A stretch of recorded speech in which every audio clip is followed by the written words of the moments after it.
Aleluia. Paulo, ele queria, irmão, por isso que ele disse, irmãos, cuidado para não apagar o fogo. Ou seja, Paulo, ele tinha o cuidado que a igreja continuasse tendo as manifestações do Espírito Santo. Ele orientou os irmãos porque ele não queria que o fogo se apagasse, ele não queria que a igreja ficasse fria, ele não queria que a igreja deixasse de desfrutar do mover do Espírito Santo. Por isso ele orientou a igreja.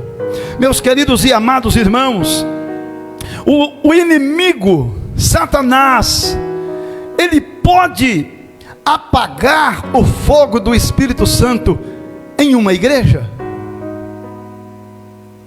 O inimigo, ele pode apagar o fogo do Espírito Santo em uma igreja? Ele só pode fazer isso se a igreja permitir, porque o inimigo não pode apagar o fogo do Espírito Santo, de maneira nenhuma. Ele não consegue apagar, a não ser que a igreja permite.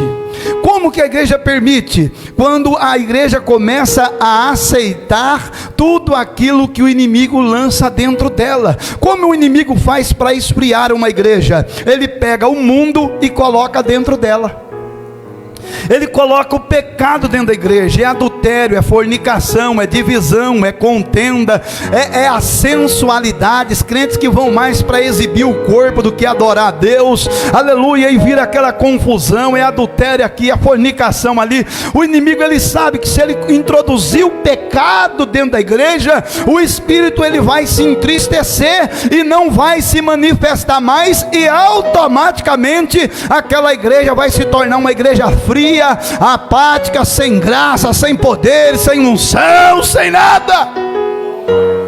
A estratégia do inimigo para esfriar uma igreja é essa, mas isso é se a igreja permitir. Mas se tiver uma igreja vigilante e atenta, diz, aqui o pecado não vai entrar não, aleluia, aqui nós queremos o poder de Deus, aqui nós queremos a graça de Deus, queremos o poder do Espírito Santo de Deus, aleluia, glória a Deus. Como que uma igreja pode apagar o fogo do Espírito em si mesma? Como? Ou como um crente pode apagar o fogo do Espírito em si mesmo? Quando ele deixa de priorizar uma vida de oração. Uma igreja pode apagar o fogo do Espírito dentro dela, aleluia, quando ela deixa de priorizar o culto de oração, uma vida de oração, aleluia. Quando os crentes vão deixando de orar, aleluia, aí as coisas começam a se esfriar. Então a gente precisa priorizar. Segunda coisa, meus amados irmãos, que pode apagar o agir do Espírito dentro de uma igreja, a segunda coisa que pode fazer o Espírito deixar de manifestar dentro de uma igreja, é priorizar a liturgia. Aí você diz, não irmão, mas existe a liturgia, tem que ter. Sim, tem que ter, irmão, mas ela não pode ser a prioridade. Ou a liturgia não pode ser a que coordena o culto. Quem tem que coordenar é o Espírito Santo. Porque a liturgia, ela é boa? É claro que é. Mas eu vou dar um exemplo para os irmãos. Às vezes o culto começa às 19h30.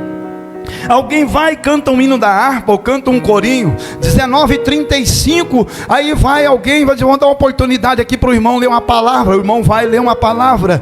Agora nós vamos ouvir as irmãs do círculo de oração, é 19h50, é hora das irmãs do círculo de oração louvar. As irmãs vão louvar 19h50, 19h58, e agora é hora do jovem louvar. De repente, no hino que as irmãs cantam, o Espírito de Deus começa a se manifestar, o Espírito de Deus começa a trabalhar, o Espírito de Deus começa a mover naquele hino que as irmãs estão cantando. Aí quem está dirigindo o culto, o pastor da igreja, pega o microfone e diz amém, amém, amém. O que ele está fazendo? Para, Espírito Santo, para aí, para, porque tem mais gente para cantar, para que tem o grupo dos jovens, o grupo das crianças, para que tem um grupo isso, o grupo aquilo. Irmão, nós precisamos deixar o Espírito agir.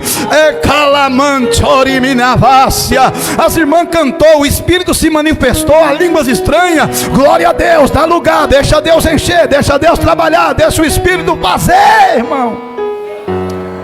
Agora, quando o Espírito se manifesta e a gente fica amém, amém, amém, peraí que tem mais grupos para cantar, nós estamos priorizando os grupos que vai cantar do que a manifestação do Espírito Santo.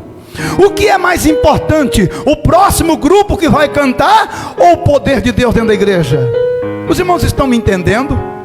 É claro que a liturgia do culto pode acontecer normalmente, isso é bom, precisa para manter a ordem do culto, ter o horário, mas quando o Espírito se manifesta, irmão, é outra coisa. Aleluia, quando a presença de Deus vem, a gente não pode barrar, não pode parar, tem que deixar Deus agir. Aleluia. Mas existem igrejas que a liturgia, ela está em primeiro lugar, ali quando o Espírito manifesta, e tem daqueles que dizem assim, olha, eu só acredito na manifestação do Espírito depois que a palavra é pregada. Antes da palavra ser pregada, eu não acredito na manifestação do Espírito Santo. Ou seja, aí o Espírito Santo tem que esperar o homem pregar. O Espírito de Deus fica assim, deixa eu esperar ele não crê que eu possa se manifestar na hora da palavra ou antes da palavra. Aí o Espírito fica esperando, fica aguardando. Ele não pregou ainda, não posso me manifestar. Ele não falou ainda, não posso. Não, irmão, o Espírito Santo não é sujeito a nós. Ele tem que ter liberdade para agir, para trabalhar, para renovar a igreja, para encher a igreja, aleluia, para curar, para fazer a obra. Ele tem que ter liberdade.